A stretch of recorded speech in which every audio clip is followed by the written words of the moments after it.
Muy buenos días a todos. El Señor los bendiga. Dicen que estamos en el mes de la herencia hispana. Por eso me he vestido para la ocasión. En el mes de septiembre se celebra aquí en los Estados Unidos la independencia de varios países centroamericanos, de El Salvador, de Costa Rica, de Nicaragua, de Honduras, de Guatemala, también de México y al sur del continente de Chile. Entonces se ha conocido, de acuerdo al presidente Lyndon B. Johnson, como el mes de la herencia hispana. Pues vamos a aprovechar en este momento para orar al Señor, pero particularmente quiero hacer una oración por Venezuela, que aunque no está de independencia, está pasando por momentos muy difíciles. Y una hermana miembro de nuestra comunidad, la hermana Meris, que está aquí presente, tiene su hermano fallecido esta semana allá en Venezuela, y también una pareja que acaba de llegar a Houston. Han venido durante 2 domingos. El hermano Iván Mora, él falleció en esta madrugada, le dio un infarto. No son miembros de la comunidad, están apenas llegando, pero vamos a orar al Señor por estas 2 familias de Venezuela. Padre, nos acercamos a ti en el nombre de Jesús, el Mesías, para rogarte, Señor, por estas 2 familias, la familia Camargo, allá en Venezuela, Señor, que han visto la partida de su hermano. Solamente tú puedes dar consuelo, real consuelo a la vida de las personas. Te rogamos en el nombre de Jesús, tu Hijo, que seas tú trayendo ese consuelo que solamente es comprensible para aquellos que te conocemos, para nuestra hermana Meris y para toda su familia, Señor. No solamente la tristeza de la partida de su hermano, sino la imposibilidad de estar presentes, de despedirlos por asuntos del coronavirus, pero también por asuntos políticos que se suceden en esta nación. Señor, y también rogamos por esta familia Mora que han huido, Señor, de un régimen que ellos consideran opresivo, Señor, y han salido buscando mejores oportunidades. Pero, Señor, al poco tiempo de haber llegado acá, le da un infarto a nuestro hermano Iván y ha fallecido esta mañana. Te rogamos, Señor, por su esposa, por la señora Karina, pero también para el resto de la familia, que seas tú dando paz y consuelo. Y oramos, Señor, también por Venezuela, para que puedan conocer a Jesús, el dador de vida, el único que puede dar libertad total, Señor. Te rogamos que nos hables por tu palabra también el día de hoy. En el nombre de Jesús. Amén. Amén. Vamos a estar hablando acerca de la urgencia de volvernos a Dios y a su palabra. Y quiero invitarles a ustedes allá que nos sintonizan a que abra su Biblia en el segundo libro de Crónicas. No segunda, sino segundo, porque es libro, no epístola. Segundo libro de Crónicas, el capítulo 34. Y aunque es un pasaje largo, no lo vamos a explorar en su totalidad. Voy a colocar solamente algunos versículos escogidos, tratando de respetar el contexto, y lo vamos a leer en esta mañana. Dice así la poderosa palabra del Señor en la versión La Biblia de las Américas. Dice: Josías tenía 8 años cuando comenzó a reinar. Él hizo lo recto ante los ojos del Señor, y siendo aún joven, comenzó a buscar al Dios de su padre David. Y en el año 12 empezó a purificar a Judá y a Jerusalén de las imágenes fundidas. Verso 8. En el año 18 de su reinado, Josías envió a Safán para que reparara en la casa del Señor su Dios. Verso 14. El sacerdote Hilcías encontró el libro de la ley del Señor dada por Moisés. Verso 19. Cuando el rey Josías oyó las palabras de la ley, rasgó sus vestidos. Entonces el rey ordenó: vayan, consulten al Señor acerca de las palabras del libro que se han encontrado. Verso 24. Y así dice el Señor: voy a traer mal sobre este lugar y sobre sus habitantes, es decir, todas las maldiciones escritas en el libro, por cuanto me han abandonado y han quemado incienso a otros dioses para provocarme a ira con todas las obras de sus manos. Por tanto, mi furor se derramará sobre este lugar y no se apagará. Verso 26.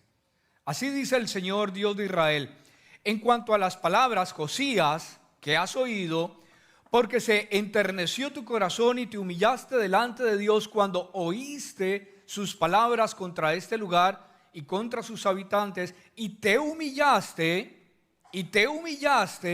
delante de mí, y rasgaste tus vestidos y lloraste delante de mí. Ciertamente te he oído, declara el Señor.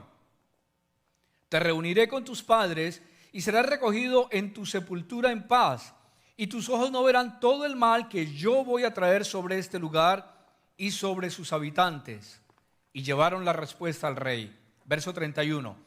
Después el rey se puso en pie en su lugar e hizo pacto. El rey hizo pacto delante del Señor, de andar en pos del Señor y de guardar sus mandamientos con todo su corazón, para cumplir las palabras del pacto escritas en este libro. Amén. Que Dios bendiga la lectura de su palabra. Josías llegó a ser rey de Israel siendo muy joven, con la edad de 8 años, debido a que el papá de Josías había sido asesinado. Obviamente él no estaba a cargo de todo el reino, él tenía tutores que le ayudaban a tomar decisiones. E Israel, bajo los gobiernos anteriores de Manasés y de Amón, Israel había cambiado la verdad absoluta de Dios por la mentira dulce, meliflua y circunstancial de esos gobiernos que antecedieron a Josías. Tanto se habían alejado los gobiernos anteriores de Josías del Dios de Israel, que se les perdió la Biblia, se les perdió la Torá, se les perdió la instrucción de Dios en el templo, se les perdió la escritura en el templo. No se perdió en un casino, no se perdió en un bar, no se perdió en una universidad atea. Se perdió la escritura dada por Dios, probablemente el libro de Deuteronomio, en el templo. Se perdió la escritura en el templo. Esta historia que acabamos de leer entonces nos cuenta acerca de un avivamiento espiritual que está en ciernes, que está por venir antes de que Israel fuera llevado al cautiverio. Y los libros de Crónicas, tanto el primero como el segundo, como su nombre lo indica, son narrativas, son historias de los reyes de Israel y de los reyes de Judá. Y quizás podamos en esta mañana aprender algo acerca de ellos. Quizá en estos tiempos, parecidos a los de Sodoma y Gomorra, quizás venga un avivamiento, quizás haya un avivamiento en ciernes antes de que venga la cautividad. Versículo 2. La escritura dice que Josías hizo lo correcto ante los ojos de Yahvé, ante los ojos del Señor. El papá y el abuelo de Josías habían olvidado la Torá, la instrucción, los mandatos dados por Dios tanto en Levítico como en Deuteronomio.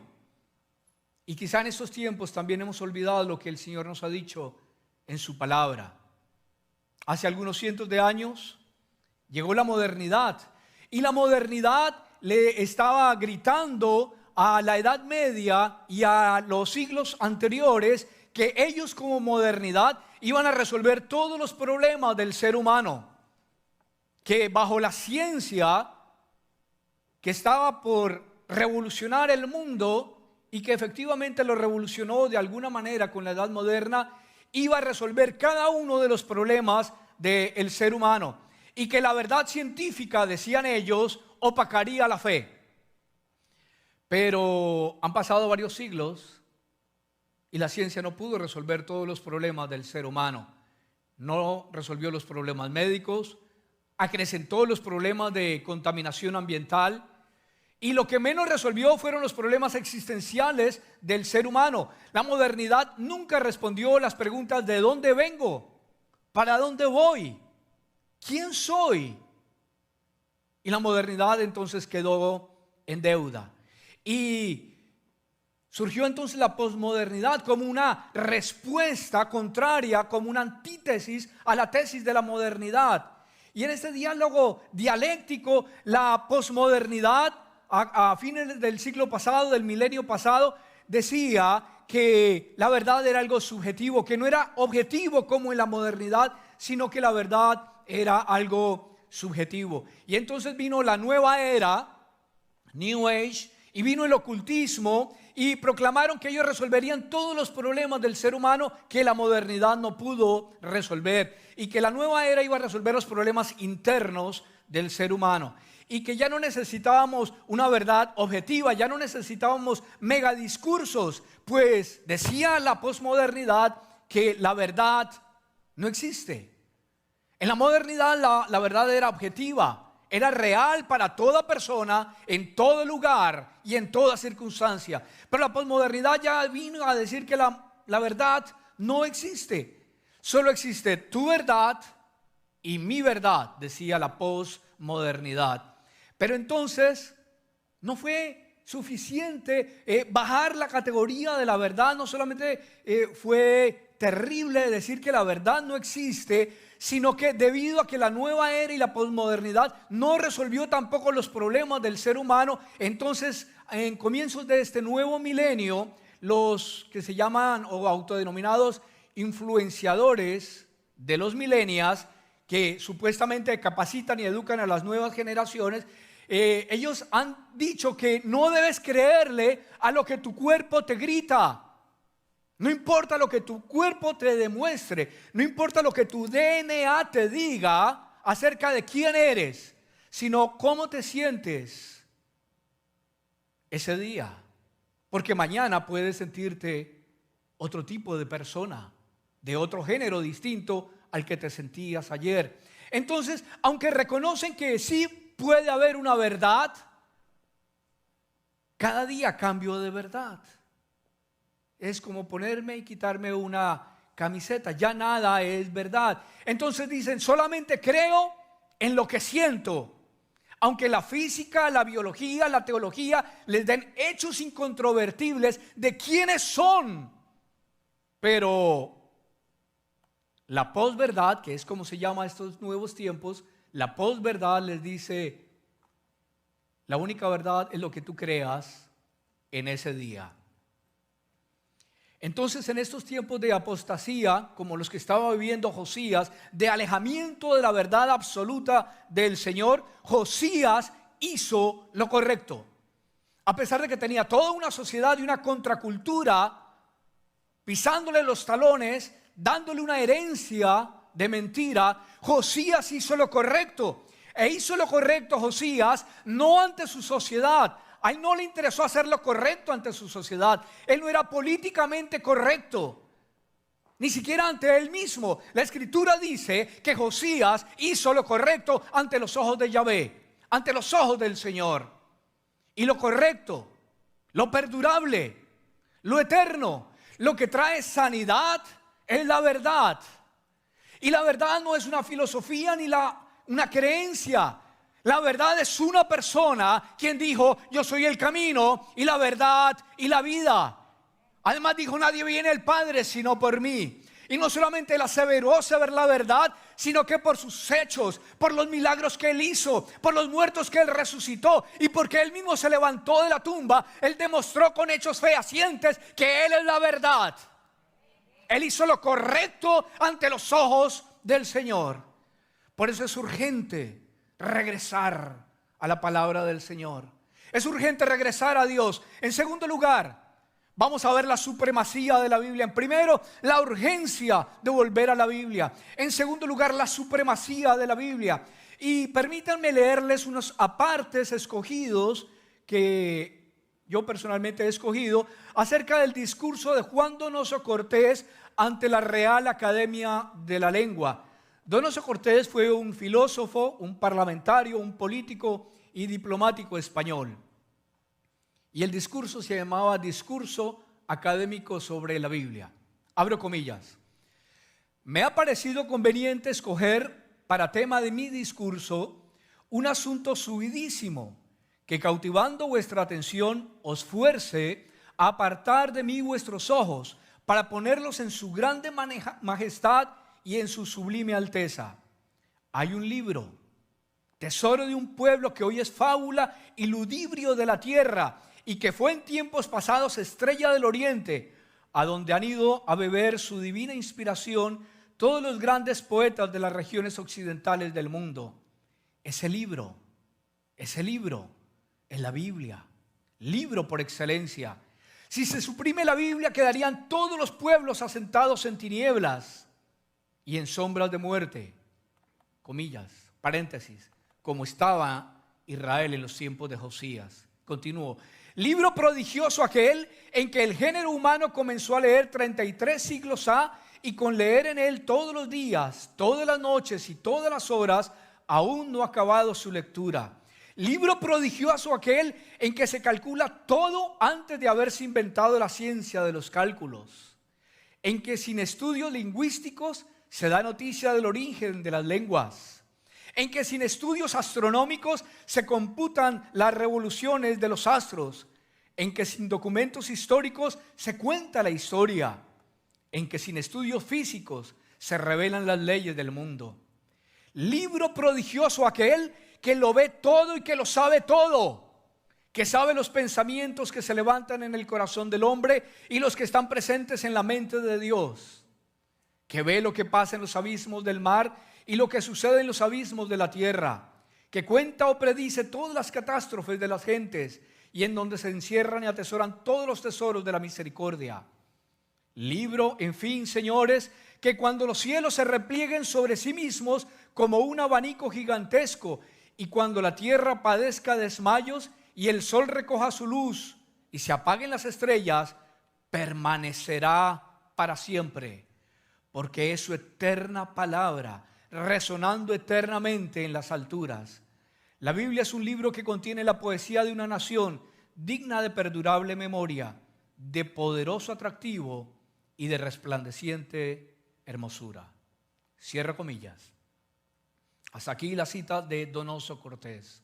Y continúo con este mismo tenor de ideas. Dice Josh McDowell en su libro Evidencia que es un veredicto, que la Biblia es única. Y déjenme decirles por qué la Biblia es única. Primero que todo, es única en su continuidad. La Biblia fue escrita en un periodo de 1600 años. Por 60 generaciones, por más de 40 autores diferentes. Algunos de ellos fueron reyes, otros de ellos fueron niños, otros de ellos fueron pescadores, otros de ellos fueron pastores de ovejas, otros eran campesinos, otros fueron eruditos, otros fueron grandes estadistas.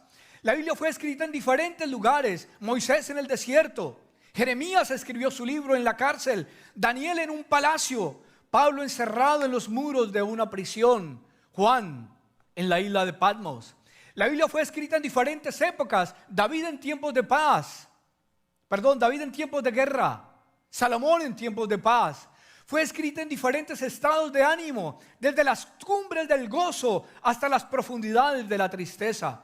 La Biblia fue escrita en 3 continentes diferentes: Asia, África y Europa. La Biblia fue escrita en 3 idiomas distintos: hebreo, griego y arameo. La Biblia fue escrita en diferentes materiales. Fue escrita en papiro, como por ejemplo los rollos del Mar Muerto; en pergamino, pieles curtidas de ovejas; en vitela, en cueros de carnero; en tablillas de arcilla.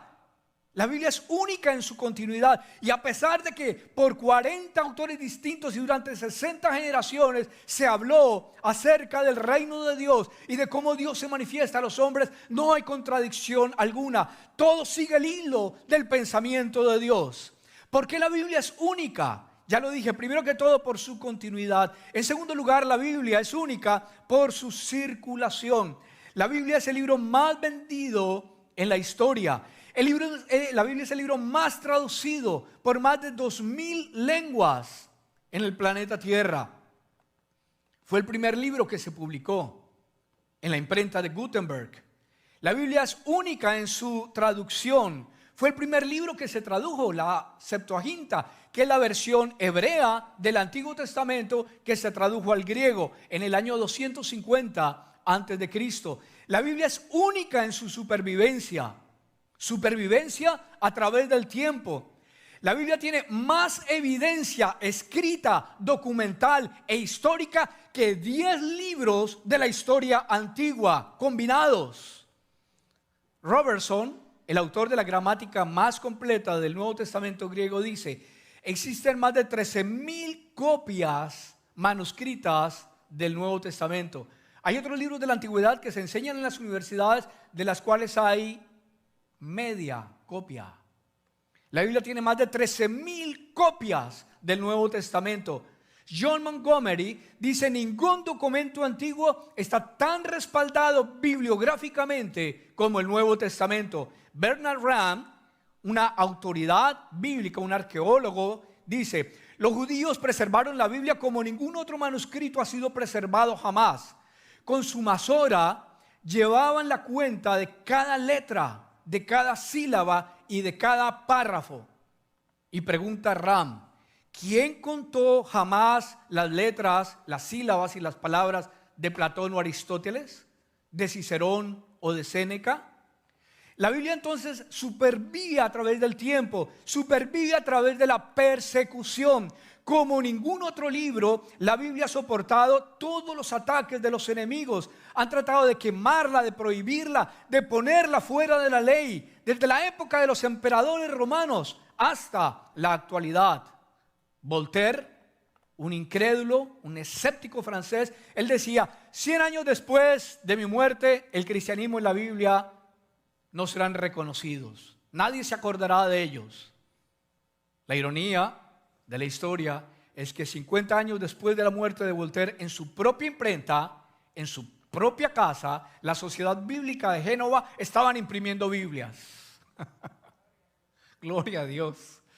Supervivencia a través del tiempo, supervivencia a través de la persecución, supervivencia a través de la crítica. Hastings dice: los incrédulos han estado refutando y atacando este libro, y sin embargo en la actualidad permanece tan sólido como una roca. La Biblia es un yunque contra el cual se han gastado muchos martillos. Bernard Ramm añade que más de 1 millón de veces la Biblia ha sido anunciada, las campanas han sonado declarando la muerte de la Biblia. Se ha hecho la procesión fúnebre, se ha escrito la lápida mortuoria, se ha leído el oficio de que está muerta, pero de manera inexplicable para los incrédulos, el cadáver nunca ha aparecido. Ningún otro libro ha sido tan molido, acuchillado, cernido, escudriñado y vilipendiado como la Biblia. Y pregunta Ramm: ¿qué libro de filosofía o de religión, de psicología de los tiempos clásicos o modernos ha sido sujeto a un ataque masivo semejante al que ha sufrido la Biblia? La alta crítica, por ejemplo, negó la existencia de los hititas. La Biblia es el único libro de la antigüedad que menciona a este pueblo, y la alta crítica se jactaba diciendo: hemos encontrado el único error de la Biblia. La Biblia habla de los hititas, pues resulta que ese pueblo nunca existió. Pero el tiempo es un buen amigo, y arqueólogos y paleontólogos encontraron registro de los hititas. Como resultado de estas investigaciones y de estos descubrimientos, hoy en día hay centenares, casi que miles de referencias que cubren 1200 años de historia hitita, tal como la Biblia lo decía. Única en su continuidad, única en su circulación, única en su supervivencia, única en sus enseñanzas. El autor de las Crónicas de Narnia, C.S. Lewis, dice lo siguiente: la Biblia no es la clase de libro que el hombre escribiría si pudiera, pues la Biblia trata con franqueza acerca de los pecados de sus personajes, los pecados del pueblo, los pecados de los patriarcas, de los evangelistas. Los mismos evangelistas describen sus propias fallas y las faltas de los apóstoles. La Biblia no le esconde nada a nadie. Única en su continuidad, única en su circulación, única en su traducción, única en su supervivencia, única en su influencia en la literatura. McAfee dice: si se destruyeron todas las Biblias de todo el mundo, la Biblia podría ser restaurada completamente a partir de las citas de otros, hasta de los enemigos, en la biblioteca pública de tu ciudad. El historiador Philip Schaff dice: este Jesús de Nazaret, sin dinero ni armas, conquistó más millones que Alejandro, César, Mahoma y Napoleón. Sin ciencia ni erudición, derramó más luz sobre las cosas divinas que todos los filósofos combinados. Sin la elocuencia de las escuelas, habló tales palabras de vida como nunca antes. Y produjo efectos que yacen más allá del alcance del orador o del poeta. Y proporcionó temas para más sermones, oraciones, volúmenes de erudición, obras de arte y cánticos de alabanza que el ejército completo de grandes hombres de los tiempos antiguos y modernos. Quisiera yo que la exposición del día de hoy fuera más expositiva, como acostumbro acerca de 2 de Crónicas capítulo 34, pero debido a la premura de esos tiempos parecidos, como ya dije, a Sodoma y a Gomorra, y a la necesidad de correr a la gracia y de regresar a Dios y regresar a su palabra, me he permitido compartir este mensaje un poco de carácter académico, para animarles a ustedes que nos están viendo y a quienes están aquí presentes a regresar a Dios y a regresar a su palabra. Isaac Newton dijo: encuentro más indicios de autenticidad en la Biblia que de cualquier otra historia de la antigüedad. Gabriela Mistral, poeta, periodista, premio Nobel chilena, dijo lo siguiente: la Biblia para mí es el libro. No puedo creer que alguien pueda vivir sin ella. Charles Dickens, el autor de Cuentos de Navidad, dijo: el Nuevo Testamento es el mejor libro que el mundo ha conocido o conocerá. La conclusión es obvia.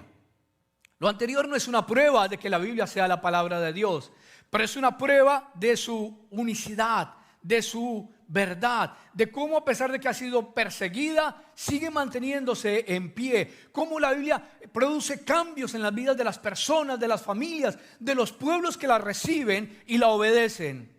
La Biblia, por ejemplo, fue el primer libro que fue llevado al espacio, fue llevada en microfilm. Fue el primer libro que se leyó en el espacio. Ellos leyeron Génesis 1:1. En el principio, Dios. El telegrama más largo que se haya enviado jamás fue la versión revisada del Nuevo Testamento, que se envió en telegrama desde Nueva York hasta Chicago, y podría yo continuar. La urgencia de volver a la palabra de Dios. En segundo lugar, la supremacía de la Biblia. Y en tercer lugar, esto es tiempo de decisiones. Dice nuevamente 2 de Crónicas capítulo 34: Josías hizo lo recto ante los ojos del Señor y comenzó a buscar al Dios de su padre David, no de su padre anterior, que había llevado a Israel lejos de la Biblia, lejos de la verdad objetiva, sino que se remite a David, el fundador de la nación hebrea junto a Abraham. Dice: y empezó Josías a purificar a Judá y a Jerusalén de las imágenes fundidas. Cuando el rey oyó las palabras de la ley, de la Torá, rasgó sus vestiduras y se humilló ante el Señor.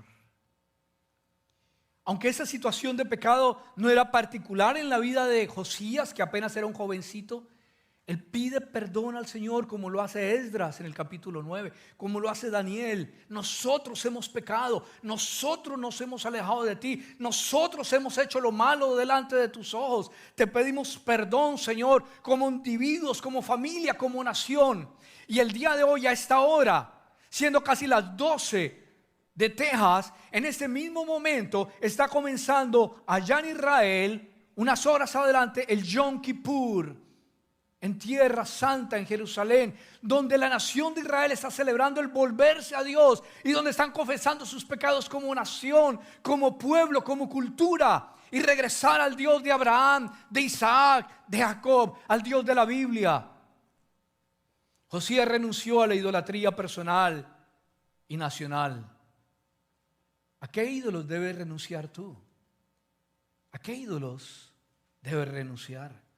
¿A qué ídolos no solamente personales sino sociales, como cultura?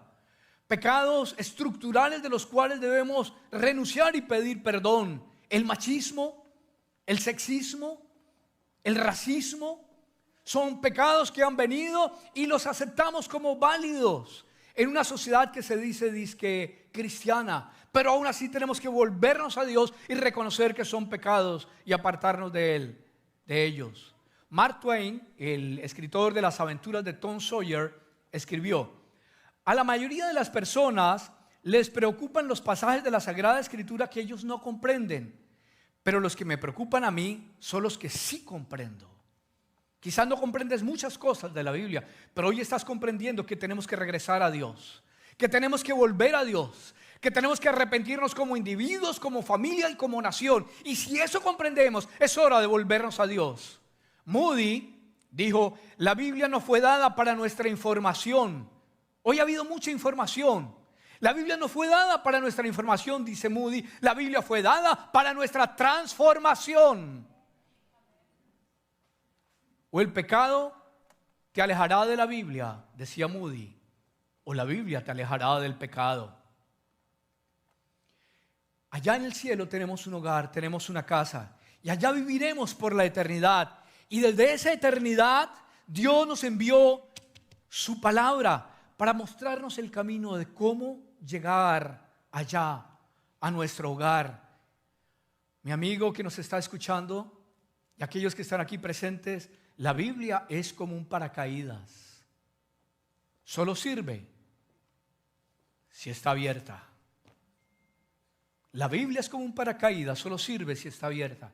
En los estrados judiciales de Estados Unidos y de otros países se cierra la Biblia y la gente jura sobre ella. ¿Por qué? Porque está cerrada. Es hora de abrir la Biblia. Es hora de regresar a Dios. Es hora de buscar su presencia. Es hora de humillarnos delante de Él. Versículo 27 de 2 de Crónicas 34. Y tú, Josías, te humillaste delante de mí y rasgaste tus vestidos y lloraste delante de mí. Por tanto, te he oído, dice el Señor, creador del cielo y de la tierra. Te reuniré con tus padres y serás recogido en tu sepultura en paz. Y tus ojos no verán todo el mal que yo voy a traer sobre este lugar y sobre sus habitantes, ha dicho el Señor. Versículo 31. Al oír esta palabra de que necesitaba Él como rey, como gobernante, e Israel como nación, miren lo que hizo Josías. Verso 31. Después el rey se puso en pie en su lugar e hizo pacto delante del Señor, de andar en pos del Señor y de guardar su Torá, de guardar sus mandamientos con todo su corazón para cumplir las palabras del pacto escritas en este libro. Hoy es día de pacto. Hoy es día de Yom Kippur. Hoy es día de volvernos a Dios. Hoy es día de volvernos a su palabra.